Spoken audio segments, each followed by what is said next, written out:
Bismillah. Warum kann hier das Rechtsabbiegen gefährlich werden? لبرت ليرة دا لو حالتي زو هانت مشايب كان بيتكنو بو دست راس دكري مترسي دار بيت لبرت قوت مان كشوهاكا تمشابكين كشوهوايكا بفر لغوريا زادة خامن كرايتوا دست سب خامن كرايتوا بلام دست راس خامن نكرايتوا امش ريك دمانوي بيتس بينو بو دست راسي خومان لبرت مترسي دار كاتك بيت زكينوا ليرش هیچ هێمایکی هاتۆشمان نییە کەواتە یاسای ڕاست بۆ چە پیش جێبەجێ دەکەین. بچینە سەر وەڵامەکان. یەکەم weil mein Fahrzeug bei zu schnellem Abbiegen ins Schleudern geraten kann. لەبەر ئەوەی کاتە کە لێرکانە پێز دەکەمەوە بۆ دەسەڕاست بە سەریعی پێچ بکەمەوە دەکرێت ئۆتۆمبیلەکەم بخلیسکێتن. کەواتە لێرە یەکەکە لە حاڵەتەکان وەڵامی یەکەم ڕاستە. وەڵامی دووەم weil Fahrzeuge, die aus der Seitenstraße kommen, beim Abbremsen ins Schleudern geraten können. لبروي أو أوتومبيلاني كا لولا ندين بتايبتي دا سراس لكاتي ستوب كردني بوي دلين بتايبتي دا سراس وكزياتر بفريليا لكاتي ستوب كردني دكريتن بخليس كتن. أوش يعني راستا؟ Walami sehen, weil ich möglicherweise nicht rechtzeitig anhalten kann, wenn Fußgänger die Seitenstraße überqueren.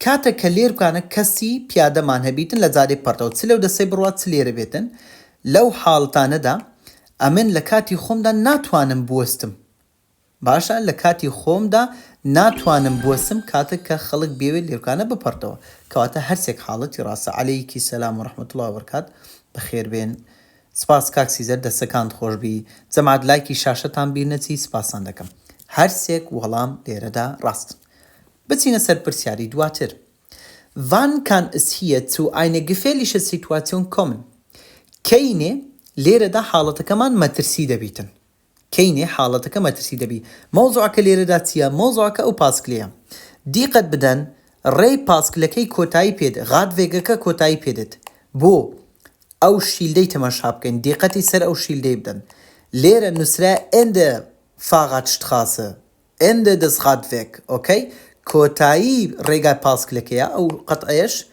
أو هيت ديارة بوي كوا بيش كوتنو ممنوعة كواتا ليرة دا كيني وضعك مترسيدار دبيتن wenn der Radfahrer am Ende des Radwegs anhält كاتا كلا كوتاي رجع كي أليرة دا باسكل سواركا رادە وەستیتن مەترسیدار نابیت بۆ چکە نایەتە پێشمان وایە کەواتەیەکەم غەڵەتە دووەم wenn der Radfahrer auf meine Fahrbahn wechselt کاتە کە پاسکل سوارەکە بێتە سەر سایدەکەی من تااقەتی نییە ڕابۆسی کابرا یەکسەر دێتن بێ ئاوەردانەوەش ئەجا عادەتی وایە پاسکل سوار هەروە دەکاتن بێ ئەوەی ئاوڕش بداتەوە ڕێک دێتە سەرجادەی ئۆکەی ئەو کاتی مەترسیدار دەبیتن خێرایی چەندە 30 کیلۆمەترە زۆرە بە چرکە ڕوو دەداتن کەواتە دووەم ڕاستە سێمیشان wenn ich unvermindert weiterfahre کاتە کە ئەمن لەسەر 30 بڕۆم خێرایەکەم کەم نەکەمەوە بەڵێ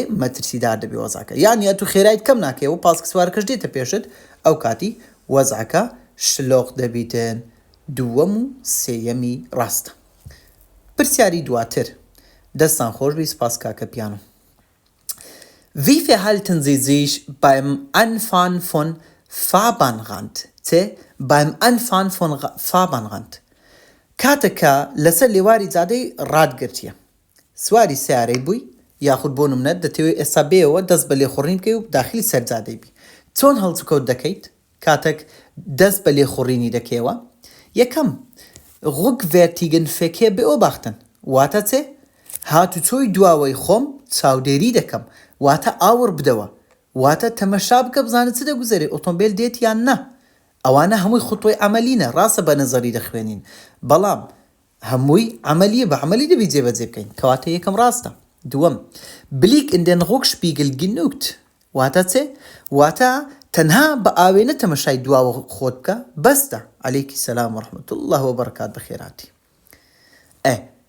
يعني بس معنا اگر بس بآوينة تماشا بكين نخير دبي شلته بلينكي بكين دبي آور بدينوا كواتا دوام غلطة سيميان بلينكن آقادار بلبيري مكا بوي اواني تركة لسرزادين بزانن دي داخلي سرزادي دبي اشارتي خود بيكا ئۆکەی هەر بە کوردواری خۆمان بە کۆرەی نینە سەرزادەی ئیشارەتی پێ بکەین یەکەم و سێمی ڕاستە. پرسیاری دواتر Sie hören ein Einsatzhorn. Einsatzhorn چیە؟ ئەو ویقەی ئیسعاف و پۆلیسا و فۆڤەیە باشە؟ ئەو هۆڕن لێدانەی. Welche Fragen müssen Sie sich in diesem Moment stellen? چ پرسیارێک لەو کاتیدا دەبی بخەیتە مێشتی خۆت؟ یعنی گوێت لەو دەنگەی بووە؟ چ پرسیارەشی دەخەیە مێشتی خۆت ئەو کاتی؟ یەکەم Darf das Fahrzeug das Einsatzhorn überhaupt benutzen? ئایا ئەو ئۆتۆمبیلە لە بۆی هەیە ئەو دەنگە بەکاربین ئەو هۆڕنەی بەکاربێنی ئەو ویقەی بەکاربێنیتن؟ ئەوە پرسیاریمە نییە. باشە؟ Das geht uns nichts an. ئەوە پەیوەندی بەمەوە نییە. لە بۆمان نییە ئەو فکرێ بکەینەوە. بەڵکو könnte das Einsatzfahrzeug durch mich behindert werden? تەمەشا دەکەم ئایا ئەمن ڕێگری لەو ئۆتۆمبیلەی دەکەم؟ ئایا لە دوامەوە دێت لە تەنیشتمەوە دێت لە پێشمەوە دێتن کەواتە بۆی ڕێگری لێ نەکەم تامان فکر دەکەمەوە تەواوە. سێمیشان woher kommt das Einsatzfahrzeug؟ ئەوانە بێکەوە پەیوەستن لە چێن دەڕادێتن بۆچێ بۆی کەوا ڕێ بۆ بکەمەوە چکە ئیزباری ڕێ بۆ بکەوەوە. ئۆکەی لەو حاڵەتەیدا ئەوەشی ڕاستە. دووەم و سێمی تەواوە یەکەمی غەڵەتە. بچینە سەر پرسیاری دواتر ڤیدیۆیەکمان بۆ هات تەمەشای ئەو ڤیدیۆش بکەین. تەمەشا بکەن فلکەیەکمان بۆ هات بەڵام گوتمان ئاگادار بن ئەو فلکەیە کایسفێکەی ئاسایی نییە. باشە وەکو چوارڕێیانێک دەیبینین لێرەدا لەو حاڵتەیدا ئەمە فۆفاتمان هەیە ئەو ئۆتۆمبیلەی لەناو فلکەی ئیجباریەن دەبی بۆستی ئەمە دەڕۆین ئیجباریەنیش دەبی بۆ دەستە ڕاست بڕۆی دەبی ئیشارەتیش پێ بکەی. تێگەیشتن؟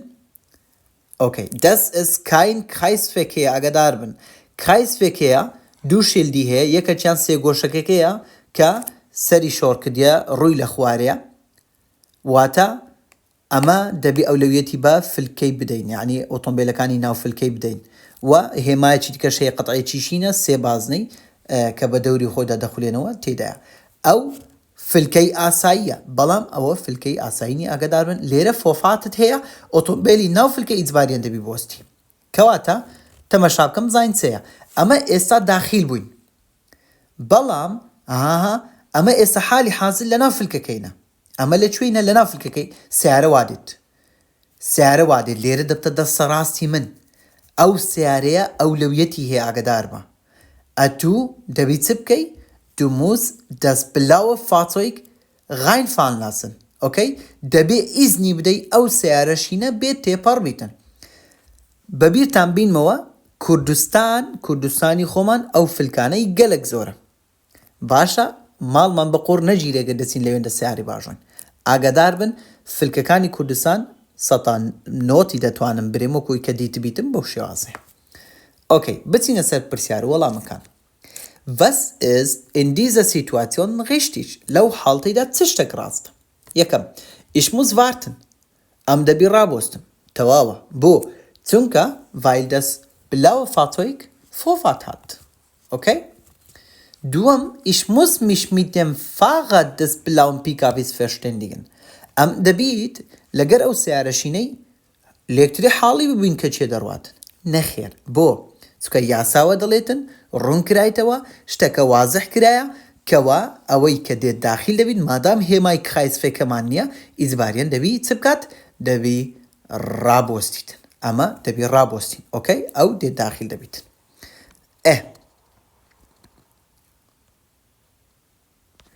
لەبەر ئەوەی گوتم کە هێمای کایسفێکەمان نییە. ئۆکەی یەک شیلدت هەیە ئەویش پێت دەرێت تەنها لە بۆت هەیە بۆ دەستە ڕاست بڕۆی.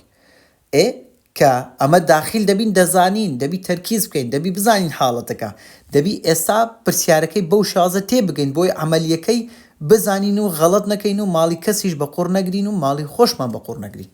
ئەوەیە کەواتە ich muss mich mit dem Fahrer des blauen PKWs nicht verständigen. ئەو خەریکە سەحی لێ دەدەم باشە ئەوە غەڵەتە. سێمیان der blaue PKW muss warten. سیارەشینەکە دەبێ ڕابۆستیت نەخێر. Du musst warten. Korrekt. باشە جارێککە ڤیددیۆکەی لێ دەدەمەوە بۆ ئەوەی کەوە تەرکیز بکەن. ئۆهۆ ڕێکلام هات. تەمەشاکەنەوە دووبارەی دەکەمەوە. دیقەت بدەن ئەوەتە ئەو علامەتە هەیە کە داخل دەبی بزانی. کوش دەزانی بەوەی کە لەو پرسیار وەڵامانە تێبگەی. دەستان خۆش سپاسان دەکەم جەماعەت تکایە لایکی شاشە بڕوات سپاسان دەکەم لایکی شاشە لە بیر مەکەن. وەکو هاوکاریەک بۆ پەیجەکەی سپاسان دەکەم. پرسیاری دواتر. Was erwartet Sie bei diesem Verkehrszeichen-Kombination?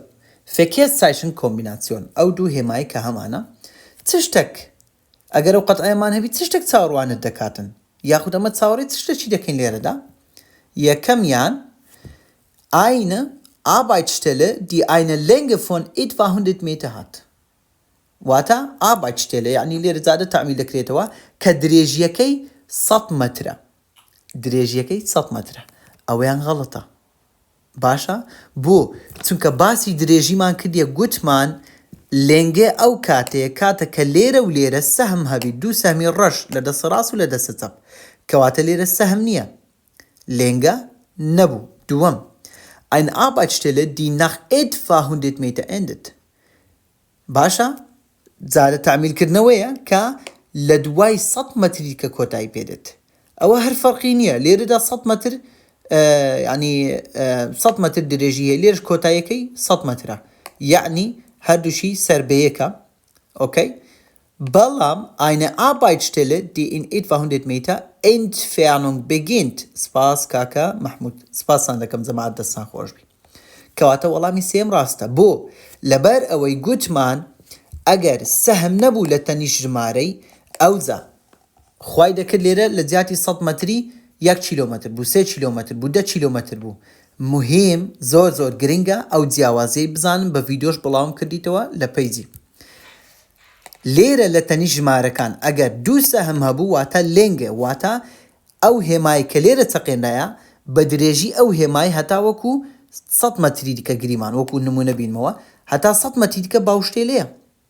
بەڵام مادام هیچ سەهمەک نییە لە 100 مەتری دیکەەوە دەست پێ دەکاتن نەوەک لێرە کە هێماکە چەقێنایە بەڵکو 100 مەتری دیکە ئەو جا باوشتێلە دەست پێ دەکات. کەواتە وەڵامی سێم لێرەدا ڕاست.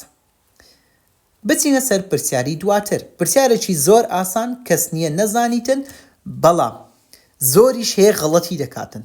3 پونکتیشی لەسرە. غەڵەتیەکە چییە؟ ئێستا پێتان دەڵێم. سپاسان دەکەم دەستخۆش بیمەلیکە.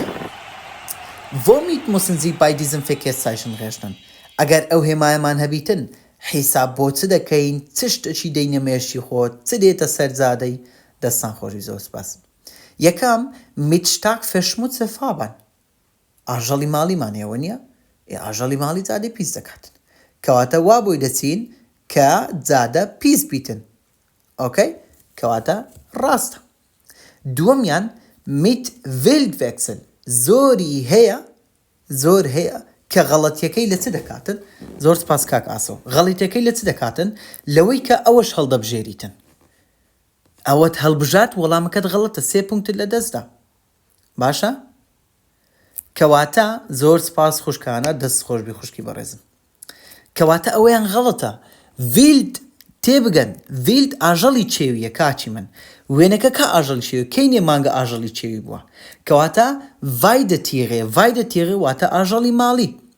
بۆیە وەڵامی دووەم غەڵەتە ئاژەڵی چێوی لێرەدا ناپەرتەوە چکە ڤیلد ڤێکسل ئاژەڵی چێوی دەپەرتەوە. لە جیاتی ئەو مانگای وێنەی چ هەیە؟ وێنەی مامزە چی هەیە؟ خەزالکە چی هەیە؟ خەزالک. ئۆکەی؟ ئاسک. ئەو بە ڤیلد ڤێکسلیە ئەوەیان ڤایدە تیغێ کەواتە mit Weittieren auf der Fahrbahn. ئاژەڵی ماڵی دەکرێت لەسەر جادەی بیت. ئەوە لە گوندەکان زیاتر بەرچاو دەکرێت. سپاسان دەکەم دەستان خۆشبی جەماعەت. سپاسان دەکەم.